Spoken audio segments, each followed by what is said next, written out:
दोस्तों, वीडियो को शुरू करने से पहले मैं आपको डिस्क्लेमर देना चाहूँगा कि वीडियो सिर्फ और सिर्फ एजुकेशनल पर्पस के लिए, यहाँ पे आपको इन्वेस्टमेंट एडवाइस नहीं दी जाती है। तो वीडियो को देखकर आप सीख सकते हैं और इन्फॉर्मेशन को ले सकते हैं। शुरू करते हैं दोस्तों आज के बाजार के साथ में। देखिए, आज कुछ खास देखने को नहीं मिला। निफ्टी में जस्ट डबल 3 पॉइंट्स की तेजी, चलो तेजी में क्लोजिंग दी है, लेकिन कुछ बड़ी तेजी नहीं थी। 24,855 पर निफ्टी ने आके क्लोज किया है। निफ्टी बैंक को देखने चले 71 पॉइंट्स का डिप है। मिड कैप ने न्यूट्रल परफॉर्म किया, स्मॉल कैप ने आधे % की गिरावट के साथ में क्लोज किया। मैक्सिमम जो कंपनीज उनके स्टॉक्स आज प्लस में आके बंद हो चुके हैं। सेक्टर्स को देख लेते हैं तो जस्ट 2 सेक्टर ने प्लस में क्लोजिंग दी, जो कि है निफ्टी आईटी और एफएमसीजी। दोनों ऐसे सेक्टर है जहां से एफआईज अभी पैसे निकाल रहे हैं। डेटा मैंने आपको दिया था कि एफआईज का सेक्टर रोटेशन, यानी कौन कौन से सेक्टर्स में से एफआई पैसे निकाल रहे हैं और कौन कौन से सेक्टर्स में एफआईज पैसे डाल रहे हैं। तो उसमें हमने देखा था मेजरली जो पैसे निकले निफ्टी आईटी में से निकले हैं, और निफ्टी आईटी में पैसे क्यों निकले उसकी सूचना आपको आगे चल के मिलेगी। अभी के समय देखिए दोस्तों, आज के दिन जो अंडर परफॉर्म कर चुके हैं निफ्टी रियल्टी, मीडिया, सरकारी बैंक, ये अंडर परफॉर्म कर चुके हैं। देखिए दोस्तों, अभी के समय जो ट्रेंड में है वो है ट्रेड डील इंडिया और यूएस की, जो हो नहीं पा रही है। अगर डील हो नहीं पाती है ना, तो इंडिया के ऊपर हायर टैरिफ लगेगी, ये ट्रंप बोल चुके हैं। आज की न्यूज़ है और इसका इम्पैक्ट आपने देखा स्टॉक मार्केट के अंदर। जो स्मॉल कैप कंपनीज है उनके स्टॉक्स ने कुछ खास अच्छे परफॉर्म नहीं करा, और ट्रेड डील अगर फाइनलाइज नहीं होती तो हायर टैरिफ इंडिया को चुकाना पड़ेगा। अब देखिए, कल मैंने आपको इन्फॉर्मेशन दी थी कल के सेकंड वीडियो में कि 25% तक के टैरिफ इंडिया के ऊपर लग सकते हैं, और इतने टैरिफ लगते हैं तो काफ़ी ज़्यादा डेंट पड़ेगा इंडिया के ऊपर, कंपनीज के ऊपर, एक्सपोर्ट के ऊपर। तो ये रीज़न है आईटी कंपनीज से पैसे निकालते जा रहे हैं एफआईज, क्योंकि जब तक डील नहीं होगी और डील के अंदर कुछ अच्छा सुनने को नहीं मिलेगा, जब तक आईटी में इन्वेस्टमेंट करना काफ़ी डिफिकल्ट एफआईज के लिए होगा। ठीक है, अब देखिए एक न्यूज़ आती है, ट्रंप की तरफ से बोला जा चुका है कि जो डेडलाइन है वो 1 तारीख की है और वो आगे एक्सटेंड नहीं होगी। इसका मतलब क्या है कि 1 तारीख के बाद में ट्रंप हायर टैरिफ लेंगे उन कंट्रीज से जो कंट्री यूएस के साथ में ट्रेड डील नहीं कर चुकी है। पहले दोस्तों ये डेडलाइन एक्सटेंड हो जाती थी कि ट्रंप बोलते थे कि चलो 20 तारीख है, उसके बाद में 30 करते थे, उसके बाद में नेक्स्ट मंथ की 10 तारीख कर देते थे, लेकिन यहाँ पे अभी 1 अगस्त को ही डेडलाइन डिसाइड किया है। यानी इसके ऊपर जैसे इंडिया पहुंचेगा 1-2 दिन बाद हायर टैरिफ इंडिया के ऊपर लगेंगे। 25% तक के टैरिफ इंडिया के ऊपर लग सकते हैं। डेंट पड़ेगा काफ़ी सारी कंपनीज को, इंडिया की जीडीपी को, साथ में आईटी सेक्टर को, क्योंकि एक्सपोर्ट ड्रिवन सेक्टर है, उसके ऊपर भी काफ़ी डेंट पड़ेगा। तो ये रीज़न है एफआई का पैसे निकालने के लिए आईटी सेक्टर में। अभी के समय काफ़ी इन्वेस्टर्स कंफ्यूज है। कमेंट में आपके देखता हूँ कि आईटी में काफ़ी इन्वेस्टर्स ने पैसे लगाए और डबल डाउन भी कर रहे हैं, यानी एवरेज डाउन भी कर रहे हैं काफ़ी कंपनीज के स्टॉक्स में। तो जो भी इन्वेस्टर ये करने की कोशिश कर रहे हैं उनको पता होना चाहिए कि इन्वेस्टमेंट करने से स्टॉक्स नहीं चलेंगे। जब तक एफआई का इन्वेस्टमेंट नहीं होगा आईटी कंपनीज में, तब तक आईटी कंपनीज के स्टॉक्स नहीं चलेंगे। और आईटी कंपनीज में एफआईज जब आ सकते हैं जब या तो क्लैरिटी मिलती है कि कितना टैरिफ इंडिया के ऊपर लगेगा, और या फिर कंपनीज के नंबर्स अच्छे आ जाते हैं। तो टैरिफ ज़्यादा लगेगा तो कंपनीज के नंबर्स अच्छे आना तो इम्पॉसिबल है। तो टैरिफ जब तक नहीं देख पाते अपन, जब तक आईटी कंपनीज में एफआईज वापस इन्वेस्टिंग नहीं करेंगे। तो हमेशा रिस्क रिवॉर्ड रेशियो बैलेंस करके चलना चाहिए इन्वेस्टर को, कि आईटी में इतने पैसे लगाए, फाइनेंस भी होना चाहिए, कंजप्शन भी होना चाहिए, अदर सेक्टर्स भी इन्वेस्टर्स के पास में होने चाहिए। किसी एक सेक्टर में बहुत मोटा इन्वेस्टमेंट इन्वेस्टर्स को नहीं करना चाहिए। तो वो चीज़ आपको थोड़ी सी देख के चलनी है। आगे चलते दोस्तों निफ्टी को देख लेते हैं। निफ्टी की बात करते हैं, निफ्टी में क्या सिचुएशन है।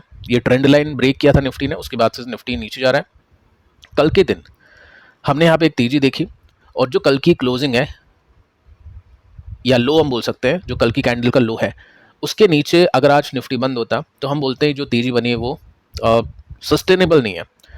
कल मैंने आपको कहा था कि ये एक सपोर्ट के रूप में कंसिडर हो चुका है लेवल, और इसके ऊपर अगर निफ्टी ठहरता है, रुकता है, जैसे आज तो एक ही ट्रेड हमने देखा, एक ही दिन देखा, कंटिन्यूसली कुछ दिन तक अगर यहाँ पे निफ्टी रहता है तो ठीक है, हम इस सपोर्ट को देखेंगे, मतलब इस सपोर्ट को सपोर्ट के रूप में ही कंसीडर किया जाएगा। अदरवाइज जो मेजर सपोर्ट है वो ये पॉइंट्स है, और उसके लिए देखते हैं निफ्टी रेडी हो पाता है या फिर नहीं।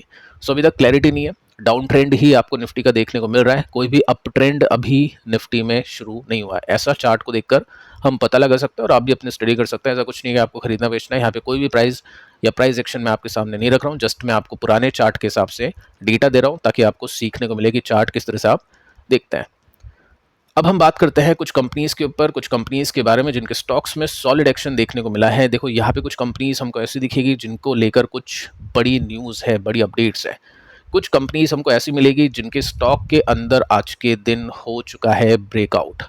ब्रेकआउट को कैसे चेकआउट करते हैं वो मैं आपको सिखाऊंगा, साथ में फॉल्स ब्रेकआउट, पास्ट की हिस्ट्री को कैसे देख के हम सीख सकते हैं इन चीज़ों को, वो मैं आपको यहाँ पे सिखाने की कोशिश करूंगा डेटा के साथ में।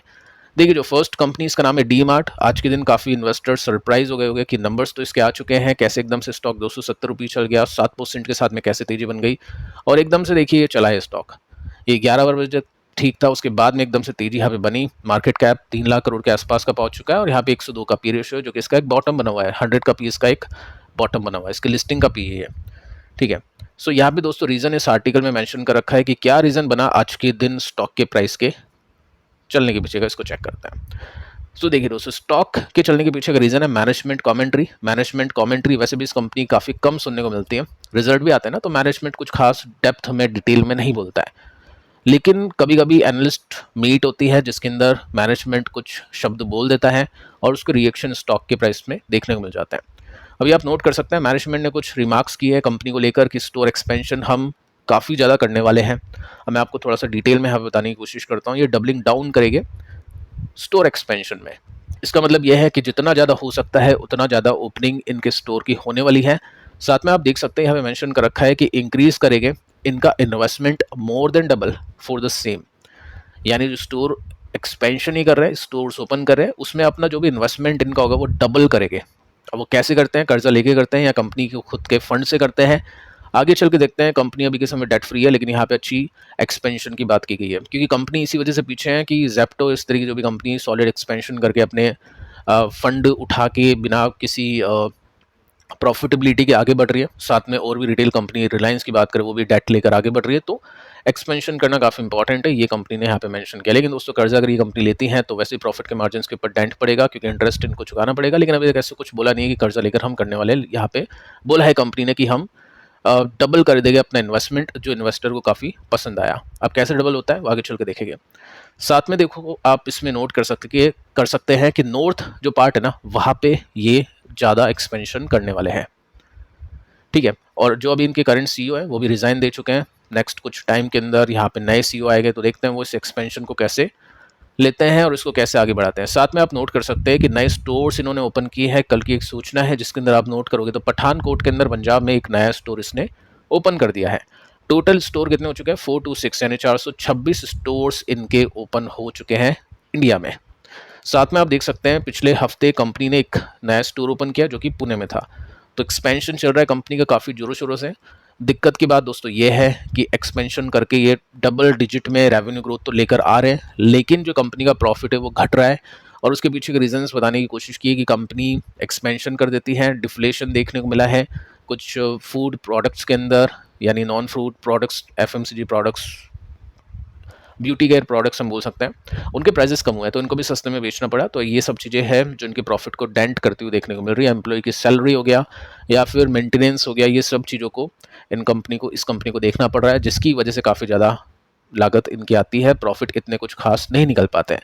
सो मेजर जो प्रॉब्लम है दोस्तों वो प्रॉफिट की है, और इसी वजह से कंपनी का स्टॉक नई हाई आपको नहीं दिखा पा रहा है। यहाँ पे आप देखोगे तो आपको दिखाई देगा कि एक रेंज के अंदर स्टॉक बाउंड है, ये एक मेजर सपोर्ट के रूप में कंसीडर होता जाता है और ट्रेडर के लिए यहाँ पे मौके बनते जाते हैं, क्योंकि पैटर्न अगर किसी को पढ़ना आता है तो उसके काम का डेटा होता है, उसको चीज़ें पता चल जाती है। जैसे यहाँ पे डब्ल्यू पैटर्न बन गया, ठीक है। उसमें अगर हम ट्रेंड को देखें तो यहाँ पे एक सपोर्ट टू रेसिस्टेंस काफ़ी गेम चला, काफ़ी अच्छे इन्वेस्टर्स ने ट्रेड किए होंगे। यहाँ पे आप देखोगे तो ये बना एक ब्रेकडाउन के बाद में, फिर यहाँ पे शॉर्ट हुआ स्टॉक, उसके बाद में ये एक रेंज बनी, सपोर्ट टू रेसिस्टेंस, यहाँ पे काफ़ी बार स्टॉक ने तेजी मंदी दिखाई, और अभी जो रेंज बनी हुई है वो ये बनी हुई है। तो यहाँ पे जस्ट अभी चार्ट को देखते हैं, इन्वेस्टर ट्रेडर उसके हिसाब से कोई ट्रेड करा होगा वही प्रॉफिटेबल है, बाकी होल्ड करने से कुछ पैसा यहाँ पे अभी तक नहीं बन पा रहा है, क्योंकि कंपनी की जो प्रॉफिट की ग्रोथ है वैसी नहीं आ पा रही जैसी कंपनी की प्रॉफिट की ग्रोथ पहले आया करती थी। तो ये रीज़न है कंपनी के स्टॉक के नहीं चलने के पीछे का। बाकी अगर आप देखोगे तो अभी स्टॉक अपने सपोर्ट पे था, अच्छी कमेंट्री सुनी, एकदम से बाइंग हो गई, और इस तरह से हम रेसिस्टेंस और सपोर्ट का पता कर सकते हैं, ठीक है। तो ये रीज़न था कंपनी के स्टॉक के चलने के पीछे का आज के दिन। इसके बाद में दोस्तों सेकंड जो कंपनी है इसका नाम है HDB फाइनेंशियल। क्लोजिंग अगर हम इसकी देखें तो तकरीबन इसकी 3% ऊपर जाके क्लोजिंग हुई है। एक टाइम था ओपन मार्केट के अंदर स्टॉक 5% तक भी चढ़ गया था। क्या रीज़न है उसके पीछे का, उसको चेक कर लेते हैं, क्योंकि ये जो कंपनी है अभी सॉलिड कंपनी है, मैनेजमेंट अच्छा है, लेकिन जस्ट अभी प्रॉफिट अच्छे नहीं आ पा रहे, तो उस वजह से कंपनी का स्टॉक नीचे है। सो देखिए दोस्तों यहाँ पे मेंशन कर रखा है कंपनी का जो लॉक इन पीरियड है वो एक्सपायर हो चुका है, फ्री हो चुके हैं 23 मिलियन स्टॉक्स ट्रेड करने के लिए। लॉक इन पीरियड क्या होता है वो आप सबसे पहले यहाँ पे देखो। लॉक इन पीरियड एक टाइम बाउंड रेस्ट्रिक्शन होता है कि एक टाइम होगा जिसमें आप अपने स्टॉक्स को नहीं बेच सकते हैं। अपन तो बेच सकते हैं रिटेल स्टॉक इन्वेस्टर, बाकी जो होते हैं प्रमोटर, प्री आईपीओ इन्वेस्टर जो अनलिस्टेड स्टॉक लेते हैं, जैसे किसी ने काफ़ी सारे कमेंट्स आ रहे पिछली वीडियो में, आई थिंक आप वीडियो नहीं देखते या नए सब्सक्राइबर हो गए, कि अनलिस्टेड स्टॉक्स को कैसे ले सकते हैं। अनलिस्टेड जोन करके एक वेबसाइट है, कोई प्रमोशन वगैरह कुछ नहीं है, ठीक है, आप अपने हिसाब से देख लेना। मैं जस्ट एक आइडिया दे रहा हूँ कि कैसे कैसे करके आपके पास में ऑप्शंस अवेलेबल हो जाते हैं, ठीक है। तो जो भी अनलिस्टेड स्टॉक्स ले चुके हैं, यानी प्री आईपीओ इन्वेस्टर, आईपीओ आने से पहले स्टॉक्स को ले चुके हैं, उनके लिए लॉक इन पीरियड होता है, तो वो आज ओपन हो गया। एम्प्लॉयज़ आप ले सकते हैं। तो ये जो कैटेगरीज है ना, इन्होंने आज माल बेचा। अच्छी बात यह है कि जिन्होंने भी बेचा ना, उसके अगेंस्ट में बड़े प्लेयर्स ओपन थे, खड़े थे, उन्होंने माल जो भी बिका वो खरीदा है, तब जाके ये अच्छी कैंडल बनी है। डेटा अगर आप देखोगे ना, तो आई थिंक अभी भी जो पब्लिक है उनका स्टेक इसमें ज़्यादा है।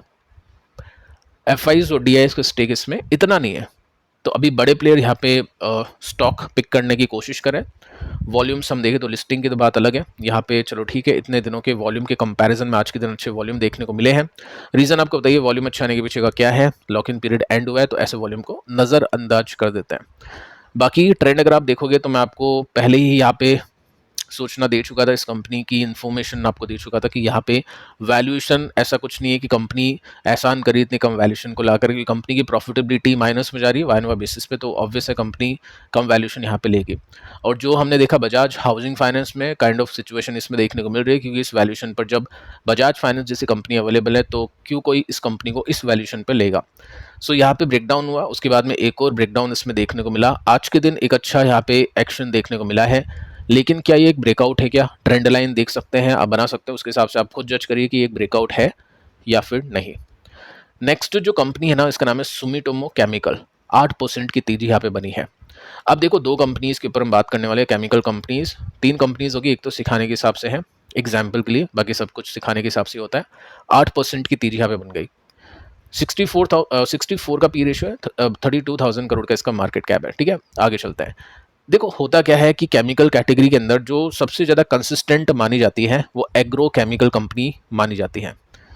एग्रीकल्चर को कंसिस्टेंट केमिकल मिलने चाहिए, क्योंकि कंसिस्टेंट खपत होती है, कंजप्शन होता है, और इंडिया के अंदर एग्रीकल्चर का जो सेगमेंट है सबसे ज़्यादा है। यूएस यही पे एंट्री करने की कोशिश करे, वो अपने केमिकल भी सप्लाई करेगा, साथ में बहुत सारी चीज़ें वो कर सकता है, ठीक है। तो एग्रीकल्चर कंसिस्टेंट है, उसको कंसिस्टेंट बन के रहना पड़ता है। इस वजह से आप देखोगे ना, तो जैसे इसमें जो लीडर कौन सा है, पीआई इंडस्ट्री, एक कंपनी यूपीएल, उसको भी एक बड़ी कंपनी के रूप में शामिल करेंगे, बट फंडामेंटल उसके काफ़ी खराब है। जितना मार्केट कैप है उतना तो उसका कर्जा है, तो उसको एक बार हम हटा देते हैं। क्वालिटी कंपनीज को देखें, pi industry all time high की तरफ बढ़ रहा है, ज़्यादा टाइम नीचे नहीं रहता है। सुमिटोमो भी इसी कैटेगरी में शामिल आप करके चल सकते हैं। देखो 4 तारीख को इसके नंबर्स हैं, हो सकता है इनसाइडर को न्यूज़ मिली हो कि नंबर्स अच्छे आने वाले हो, या फिर इन्वेस्टर की एक्सपेक्टेशन बहुत अच्छी हो कि नंबर्स अच्छे इसमें आ सकता है। सो इसीलिए कंपनी के स्टॉक चल जाता है। कोई ब्रेकिंग न्यूज़ यहाँ पे अभी नहीं आई है। अब देखो, सीखने के हिसाब से मैं आपको बताता हूँ कि जब भी अपन कोई ब्रेकआउट देखते हैं किसी भी कंपनी के स्टॉक का, तो उसको हम उसके पास्ट के ट्रेंड के हिसाब से देखते हैं कि उसने जब भी ब्रेकआउट्स दिए हैं, कितने ब्रेकआउट उसने सक्सेसफुली दिए हैं, कितने ब्रेकआउट फॉल्स ब्रेकआउट हुए हैं। सो मैं आपको वीकली चार्ट दिखाऊंगा। वीकली चार्ट के अंदर अपन देखते हैं कि कैसे अपन चेक कर सकते हैं। ये पास्ट की हिस्ट्री का डेटा है, ठीक है। तो यहाँ पे आप देखोगे तो सबसे पहले जब कंपनी का स्टॉक लिस्ट हुआ था, तो यहाँ पे कंपनी के स्टॉक ने एक ब्रेकआउट दिया। क्या हुआ? उसके बाद में वापस स्टॉक नीचे आ गया। एक ब्रेकआउट इसने यहाँ पे दिया, ये वाला, तो स्टॉक चला। तो हम बोल सकते हैं एक ब्रेकआउट फ्लॉप, एक ब्रेकआउट हिट। उसके बाद में देखिए यहाँ पे एक ब्रेकआउट दिया राउंडिंग बॉटम पैटर्न का, ये भी नहीं चला, उसके बाद में स्टॉक नीचे गया। तो 3 ब्रेकआउट में से 2 ब्रेकआउट फ्लॉप गए, एक ब्रेकआउट हिट गया। सो चांसेस कम है। बाकी देखते हैं अभी क्या होता है। और अभी एक ब्रेकआउट देखने को मिला है यहाँ पे वीकली चार्ट के अंदर, या फिर हम डेली डे चार्ट के अंदर भी देख सकते हैं, क्योंकि आज के दिन ही इसने ऑल टाइम हाई को दर्ज किया है। तो क्वेश्चन मार्क है क्या 4 अगस्त को नंबर्स बहुत अच्छे आने वाले इसके? आपको क्या लगता है? आप कमेंट करके नीचे बता सकते हैं। बाकी एक और कंपनी मैं आपको बताऊंगा जिसके स्टॉक में एक ब्रेकआउट हुआ है टेक्निकली, एपिग्रल केमिकल कंपनी है। 7% के साथ में इसमें तेजी बनी है। 24 का इसका पी रेशियो है और 9,000 करोड़ का इसका मार्केट कैप है। अब किसी को इस कंपनी के बारे में नहीं पता है, तो ये कंपनी पहले मेघबानी फिन केमिकल या फाइन केमिकल के नाम से जानी जाती थी। 2007 में कंपनी बनी है। और इसको अगर मैं आपको थोड़ा सा डिटेल में दिखाऊं तो आप देखोगे, जो अभी हमने देखा था एक कंपनी में, कौन सी वो कंपनी थी आप नीचे नेम लिखो उसका कमेंट करके, जिसमें कंपनी का जो प्रॉफिट है अभी का, वो कंपनी के ऑल टाइम हाई के प्रॉफिट के बराबर आ चुका है। कंपनी का प्रॉफिट गिर रहा था, उसके बाद में कंपनी का प्रॉफिट बराबर आ चुका है, तो स्टॉक की प्राइसेस में अभी तेजी बनी है। कुछ टाइम से 20-30-40% चल चुका है वो ऑल टाइम हाई तक पहुंचने के लिए। सो यहाँ पे भी दोस्तों आप देखोगे ना तो 353 करोड़ का प्रॉफिट था, नीचे जाके अभी 353-57 करोड़ का हो चुका है। और यहाँ पे इंटरेस्टिंगली हमने देखा कि एफआईज ने अपने स्टेक को लाइटली इंक्रीज किया है और डीआईज ने भी स्लाइटली अपने स्टेक को यहाँ पे इंक्रीज किया है। ठीक है, सो यहाँ पे हम क्या कर सकते हैं, बैक टेस्ट कर सकते हैं, जो अभी हमने सुमिटोमो केमिकल के साथ में किया। इसके अंदर आप देखोगे ना तो ये एक राउंडिंग बॉटम पैटर्न बना और यहाँ पे ब्रेकआउट हुआ और ये ब्रेकआउट गया सक्सेसफुल, स्टॉक उसके बाद में ऊपर गया, इसका मतलब सक्सेसफुल है। सो यहाँ पे एक बार ब्रेकआउट आप देखोगे तो उसके बाद भी स्टॉक ऊपर तो गया, तो इसको भी सक्सेसफुल मान सकते हैं। सो यहाँ पे हमने एक जो आज ब्रेकआउट देखा है वो ऑल टाइम हाई का ब्रेकआउट नहीं है, उसके लिए तो अभी पेंडिंग है, यहाँ पे टाइम बाकी है। जो ब्रेकआउट बना है वो ब्रेकआउट बना है आज के दिन रिवर्सल का, एक स्विंग रिवर्सल हम इसको काउंट कर सकते हैं, क्योंकि ये जो रेसिस्टेंस है उसको आज के दिन, या हम बोल सकते हैं ये कल के दिन ये टूट गया था। यहाँ पे आप देखोगे तो वॉल्यूम अच्छे थे और आज के दिन और इसमें तेजी बनी है। अब ऐसा नहीं कल भी तेजी बनेगी, डेली बेसिस पे तेजी बनेगी, वो सब चीज़ें अज्यूम इन्वेस्टर नहीं करता है, हो सकता है नहीं बने। और आपको कोई स्टॉक खरीदना बेचना नहीं है, वीडियो को देखकर जस्ट मैं आपको सिखा रहा हूँ, आपको यहाँ पे सीखना है और इन्फॉर्मेशन को लेना है, अपडेटेड मार्केट को लेकर आपको रहना है। ठीक है, तो ये एक ब्रेकआउट के रूप में कंसीडर कर सकते हैं। तो आपको मैंने सिखाया कि कैसे आप देख सकते हैं false breakout, real breakout, back test कर सकते हैं, हिस्ट्री देख सकते हैं कंपनीज की, और उसके हिसाब से आप अप्लाई कर सकते हैं अपनी चीज़ों को। सो ये दोस्तों कुछ कंपनीज थी और इसके नंबर्स आप देखोगे ना तो 2 तारीख को इसके नंबर्स आने वाले हैं। दोनों केमिकल कंपनीज के नंबर्स आने वाले हैं जल्द ही, और उससे पहले एक्शन यहाँ पे देखने को मिला है। बाकी ये दोनों वीडियोस भी आप देख लेना, यहाँ पे भी आपको काफ़ी अच्छी इन्फॉर्मेशन और काफ़ी कुछ आपको सीखने को मिलेगा। नेक्स्ट वीडियो में मिलते हैं, तब तक के लिए बाय बाय।